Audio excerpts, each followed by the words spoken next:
Greetings, ladies and gents, and welcome to this daily science fiction extravaganza, commonly known as Tales from Outer Space. Taken from the subreddit HFY. All the relevant links will be down below. And, as always, I hope that you enjoy. And if you do, please consider supporting the channel. On to the science fiction. Story number 1. For the Taking, written by Shogun CDN. Captain Grala strode into the forward command center, his reputation preceding him, causing the various lower-ranking staff to snap hastily to attention with equal parts fear and nervousness. The ranking officer in charge smoothed his fur on his face and assumed a submissive posture as the captain approached. The war with the humans was going badly, and the current situation at the outpost was reflective of that. The Malnad had come across this system quite by accident when the freighter had gone off course and discovered a planet rich with resources. By galactic law, the Malnad claimed salvage rights as the inhabitants of the planet had not yet developed hyperdrive capabilities. The Malnad forces soon arrived to claim what was theirs. What should have been a simple operation had turned into a nightmare of the Malnad. The hairless bipeds may not have been in conquered space, but the entire race seemed to have been bred for war. Their speed and stamina were astonishing enough, but what separated them from most species in the galaxy was their ability to take in and process information on the fly. They reacted to changes within the battles by quickly adapting and reforming their lines and tactics. When their commanders were killed, a new one would step up and assume control. Even lone soldiers seemed to be able to improvise with stunning effectiveness, as one squad of Malnad had wound out after a few of them had been ambushed by a human soldier wielding nothing but a pointed stick. Only 3 Malnad out of 15 survived that attack, and of those 3, 2 were so traumatized that they were deemed unfit for service and vented from the airlock on one of the Malnad ships. By comparison, the Malnad, like most other species, were slow to compensate for such losses. The galaxy simply did not evolve this quickly, except here on Earth. Most space-faring species took close to 10,000 years to get into space from the time they discovered the principle of electricity. Such a feat took time to research and study and deliberate. If human records were to believe, they achieved the same feat in less than 200. The first few hours of the attack had gone according to plan. The humans had been caught off guard by the sudden appearance of the Malnad ships and offered no resistance. Landing ships were deployed near large cities, and troops began to offload equipment, killing any humans in the near vicinity to establish beachheads. That's when everything began to fall apart. The Malnad assumed that any species without hyperdrive would also not have anything more than primitive weaponry. This was a perfectly reasonable assumption. But apparently the humans had been at war with each other for years and brought weapons almost as advanced as the Malnad had. Apparently, the same condition that made them so flexible in times of crisis also made them somewhat reckless in dealing with each other, and they were quick to begin wars and quicker to find better ways to kill each other. The Malnad ground forces soon began taking heavy losses as they tried to advance on Earth capitals. Only their superior weaponry and orbital capabilities prevented it from becoming a complete rout. But the humans soon adapted by moving their military resources on the battlefield quickly, not giving the Malnad time to adjust and plan properly for the strikes. Then insane humans began launching nuclear missiles over their own planet. Many of the missiles were struck down, but the humans seemed to have an endless supply, and the few that got through the Malnad ship defenses were devastating. Completely bypassing shielding meant to stave off beam weapons, not megaton nuclear explosions. Malnad High Command was at a loss to explain why a species would have stockpiled the nuclear weapons that could destroy their entire planet several times over. As the galaxy looked on, the Maldid were in a terrible position.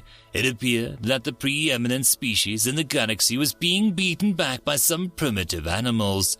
If they continued with the Maldid, were looking at the possibility of losing some of their systems to revolt or outright theft by other species.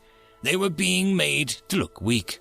The decision was made to take Earth by all costs and make an example of the humans, and hundreds of Maldid ships dropped into near-Earth orbit with millions of soldiers. The ships could offer no help other than transport because they had to stay out of the range of the nuclear missiles. The ground reinforcements were helping due to their sheer numbers, but the humans knew the terrain, and every inch of ground came with an astonishing cost. Captain Garla had reflected on all of this on a short ride from the rear command post. His unit of 1,000 warriors was to have taken the lightly guarded refinery days ago, but damned humans repelled every push, inflicting heavy casualties. "Update," the captain demanded gruffly, his eyes fixed on the target on the slight rise from their position. The sergeant in charge of the squad involuntarily twitched his short tail as he tried to find his voice. "The humans have created fortified defenses, sir, and are holding the facility despite our best efforts." Captain Grala violently struck the officer with a heavy third paw.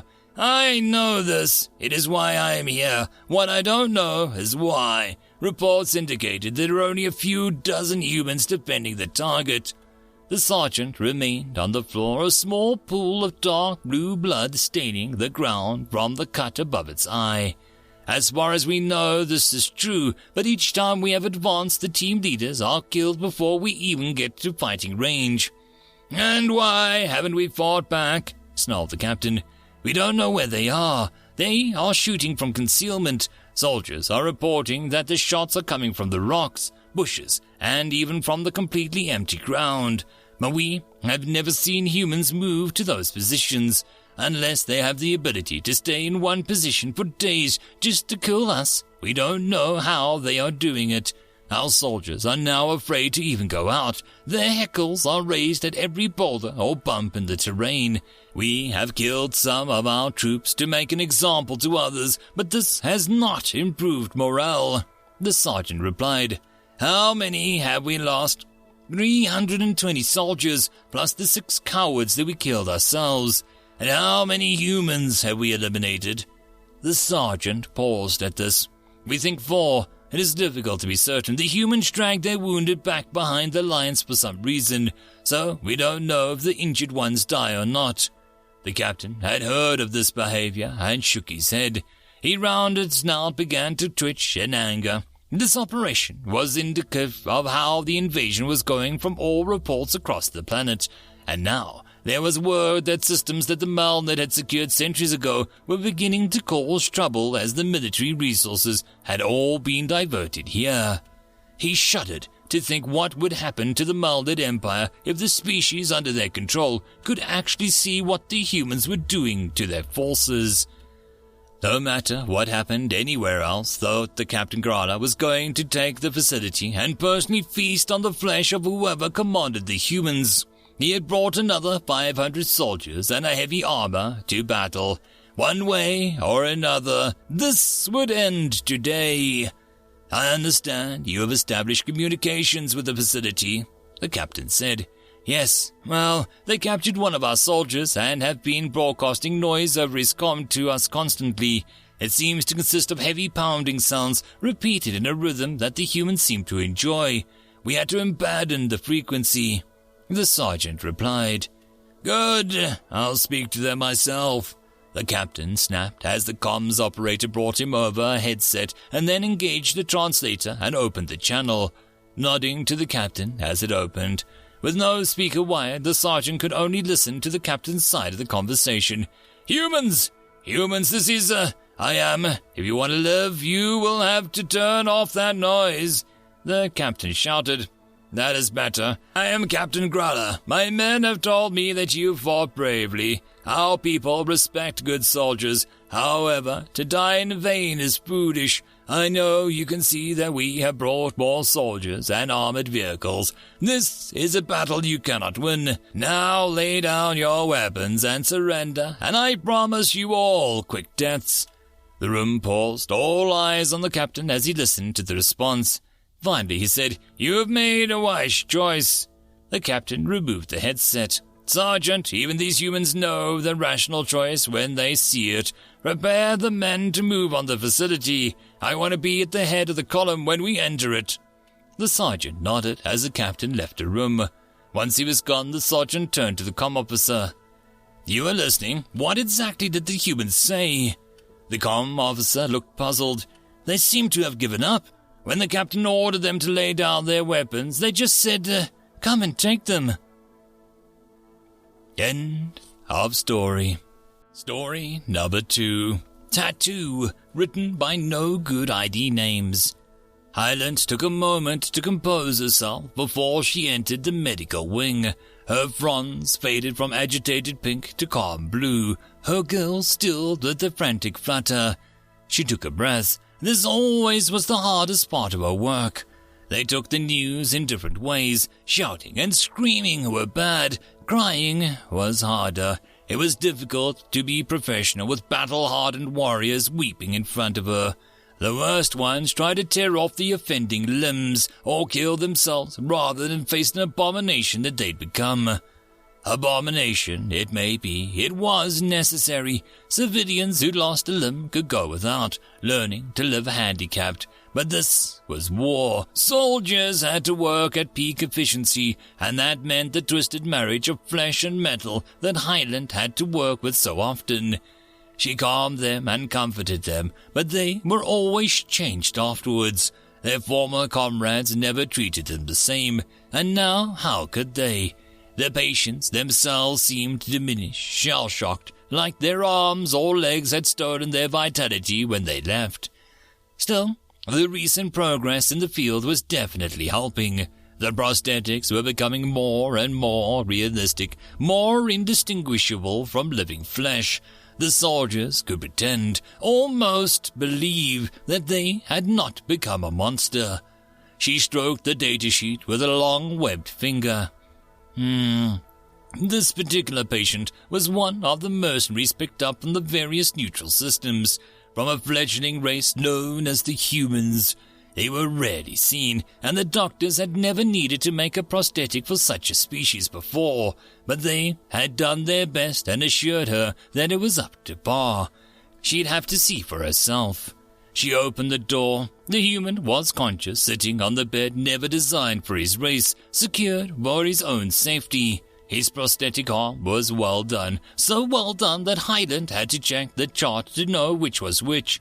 But it was his face that was more concerned with. His eyes, startlingly high on his head, were wide and an alien blue. His teeth were bared in a snarl, but Highland had been told that on a human, such a threat of display was actually a social gesture of greeting and familiarity. "Hi," he said.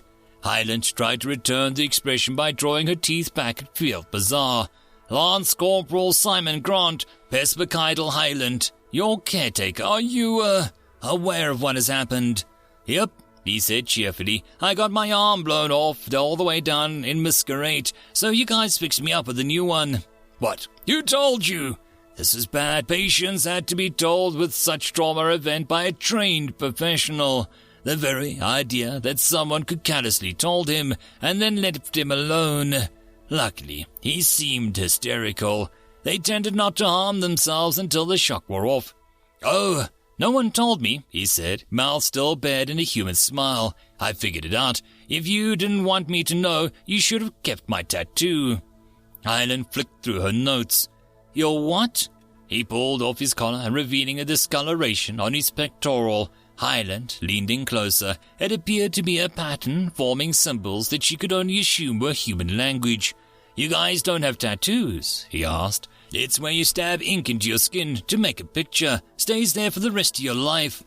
Highland pulled her head back so fast that it hit the wall. Her fronds flushed crimson. The very idea that someone would bring a dye into their body just to make a picture. She found her voice, but not as well as she wanted. Your arm.